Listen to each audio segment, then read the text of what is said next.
আলাইকুম, আমি আতাউর রহমান সুজন। আমি এখন দাঁড়িয়ে আছি গাইবান্ধা জেলা লক্ষ্মীপুরের পথে। এটি বলে ভেড়ামারা ব্রিজের গোড়ায়। তো আমার পিছনে আপনারা দেখতেছেন বিশাল একটি ক্ষেত, সেটি হচ্ছে সরিষা ক্ষেত।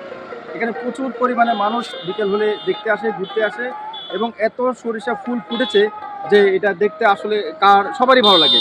এই জন্য মোবাইলে ভিডিও দেখে, ইউটিউবে দেখে বা কারো কাছে শুনে মানুষ কিন্তু এই জায়গায় ঘুরতে আসছে। তার প্রমাণ আপনারা আমার পিছনেই দেখতেছেন।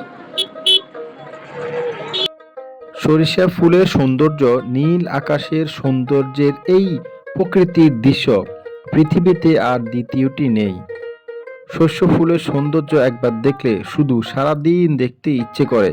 তাই তো বারবার আমরা সরিষা খেতে ছুটে যাই সরিষা ফুল দেখতে। সরিষা ফুলের মিষ্টি গন্ধে মিশে যায় বাতাসে। তখন মনে হয় এই গন্ধ যেন সারাটা জীবন ভরে থাক আমার পাশে। বছর ঘুরে আবার চলে এসেছে শীতকাল। এই শীতকালের প্রতীক হচ্ছে সরিষা ফুল।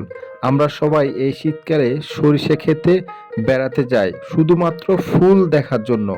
সরিষা ক্ষেত্রে বেড়াতে গেলে মনে হয় এই যেন হলুদের সমুদ্রে এসেছি।